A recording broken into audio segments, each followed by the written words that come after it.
with us today. Topic today: who won the 2021 Israeli elections? Yes, it seems that every other week we have an election in Israel. But when you have somebody like Netanyahu and you have a settler colonial project, this is part of life. So I wanted really just to delve a little bit onto the current election outcome, and then also to provide some, maybe a little bit of a brief on the Israeli election itself and some of the dynamics.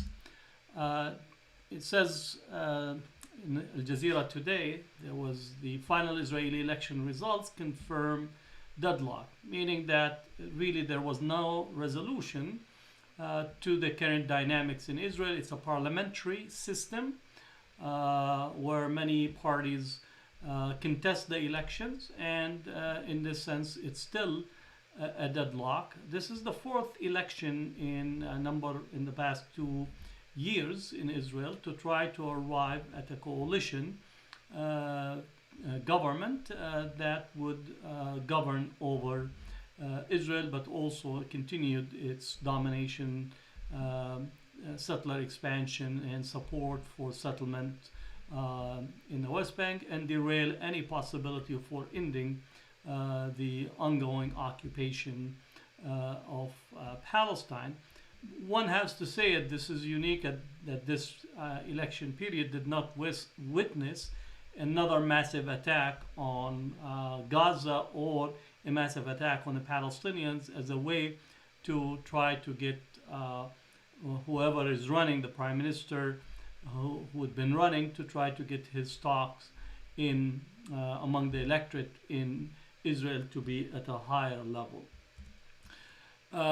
In just a brief about Israel's parliamentary elections, there were 39 parties that contested seats, and each party have to reach a threshold in order for it to qualify to hold a seat in the Israeli Knesset, which is the Israeli parliament.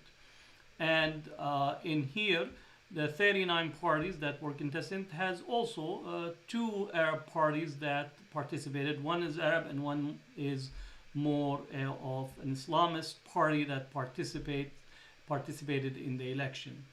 And I need to at least give people an understanding that it is accurate to say that Palestinians who live in Israel 1948 area do vote in Israeli election, but in a sense they're considered almost a fourth, not a second class citizens, almost a fourth class citizenship, facing discrimination, facing all types of differentiated treatment. So I know that often you hear when you talk to Israelis, pro-Zionist individual, immediately they jump say, well, Arabs in Israel vote, as if it is a sufficient ingredient for not to deal with the apartheid system, both in 1948 area as well as in 1967.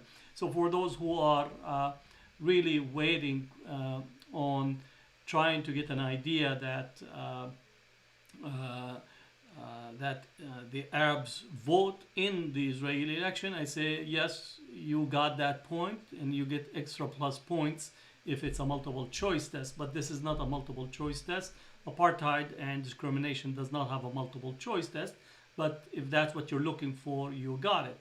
That Arabs in 1948 area, or what we Israel call Israeli Arabs, which is also a problematic construct because it does not want to use the term Palestinians, and then it also divides the Arabs into Druze, divide the Arabs into the Bedouins. So this whole part of dividing the population into different communities is part of how Israel itself governs. All settler colonial projects deal with demographics. They deal with division and separation and creating terminologies in order to transform the reality of the population on the ground. So again, because you're going to get this often this person that's going to jump from the middle of a room and so on and say, but Arabs do vote. Yeah, well, in the United States, one could say blacks used to vote, but they were subject to Jim Crow laws, they were subject to discrimination, and continue to be subject to discrimination. And for those who continue to observe U.S. Political landscape, Georgia just passed a whole series of so-called voting reforms that, in essence, will disenfranchise the poor, the blacks, the disabled, and those in the society. So that's just a side point. It was not my main point, but just to at least be able to put that in our conversation. From those 39 parties that contested the election, only 13 parties won seats. So in essence, in terms of the number of seats that were allocated, these were allocated based on the percentage of the votes that were garnered by these political parties. And the largest party is the party of Prime Minister Netanyahu, who garnered about 30 seats in this election. Then the second party won 17. So what is critical in here that to form a government in the Knesset, you need 61 seats, meaning you need 61 votes out of 120 in order for you to form a government. So no single political party at present, individually, actually will muster 61 votes. So what ends up having is a coalition between parties that would possibly be able to put together the needed numbers for this to form a government. Haaretz actually puts out the note that since 61 is needed, the pro-Netanyahu bloc in the Knesset as a result of this election can muster about 52, while the anti-Netanyahu bloc, which is on the other side, is 57 seats in the current Israeli election results, which means that both parties or both blocs have to try to reach some type of an agreement, some type of accommodation with two parties that are essentially the kingmakers for the current cycle. One is the United Arab List, which has won 4 seats, person by the name of Mansour Abbas, who entered the election with an Islamist political agenda or an Islamic focused agenda, but really focusing, or at least trying to put forward that Arabs, Palestinians in 48 need to engage with the other Jewish parties. So in essence, he said there is no red lines, focus on economic development and ending crime. But there are other issues in there that are part of the discussion.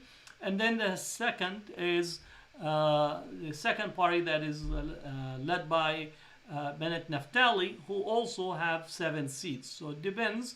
Both blocs are right now in the middle of trying to negotiate in order to see which party will be able to arrive at forming a coalition.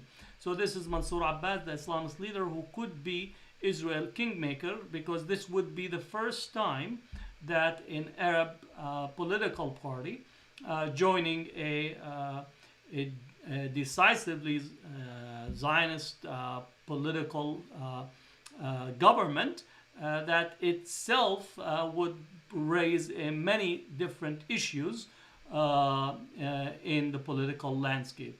Now it's important, and I really thank my dear friend and brother Munad al-Herzallah, who pointed that 50% of the Palestinians in 1948 did not vote. So in essence, abstaining from the vote is in essence an indication that there isn't much trust of fundamental or change occurring vis-a-vis the political landscape for the Palestinians in 48, as well as any hope for changes that might emerge in 67 and or the Gaza Strip. In terms of the Gaza Strip, I don't think there's any movement whatsoever to try to address this. So what we have really in this election is four individuals. You have the Netanyahu in this election was actually described as being the crime minister because he's facing this criminal charges.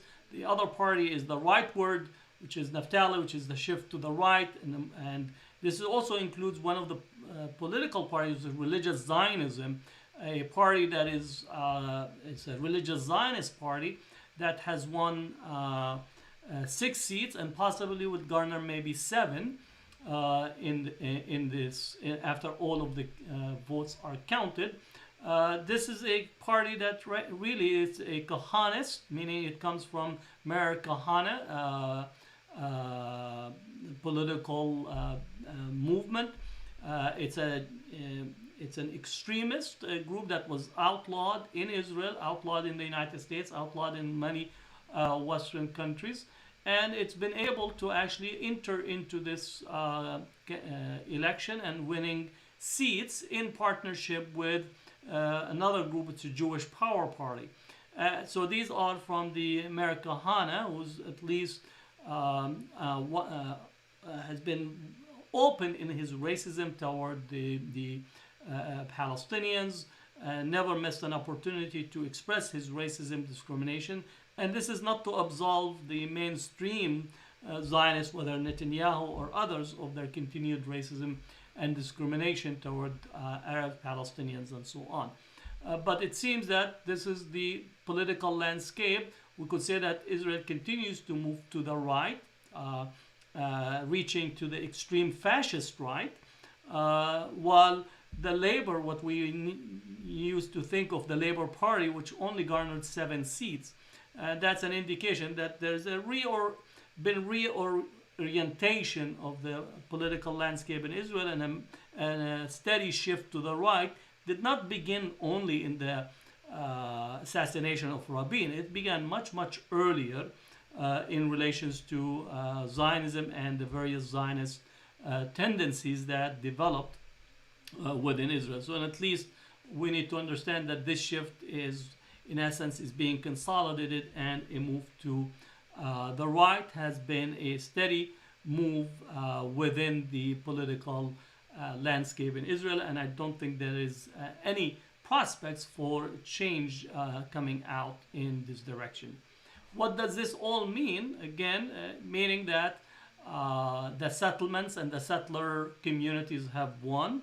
They have consolidated their hold on the full spectrum of Israeli political landscape, that any possibility of an alter or a change in direction is not to be forthcoming.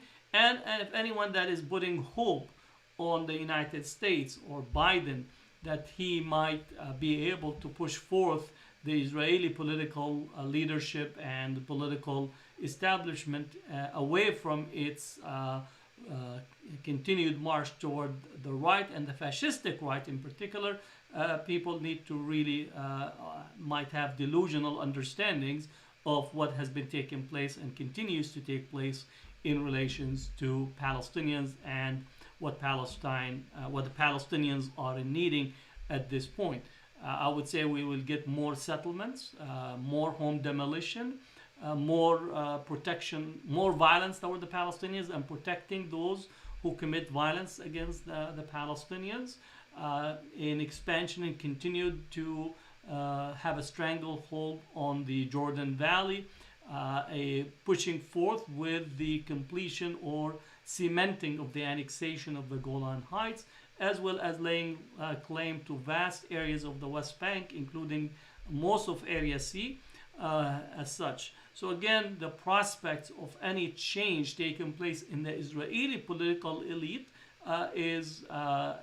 or the electorate as well is something that is not forthcoming, which require for us to continue to push for our work on BDS, boycott, divestment, and sanction, continue to organize, continue to make different political horizons possible.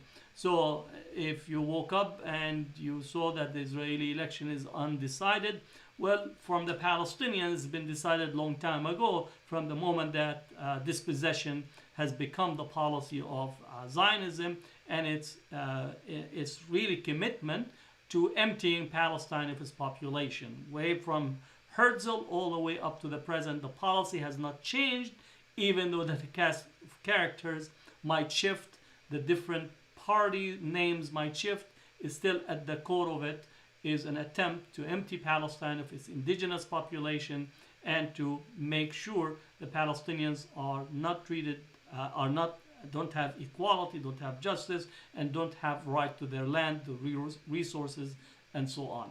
So really, thank you for being with me on this short program. Again, keep tuned to my YouTube. If you like this, please share this short presentation with your friends, colleagues to listen to. Make sure to also follow me on Twitter at Hatem Bazian, and also my Facebook, visit it for many updates.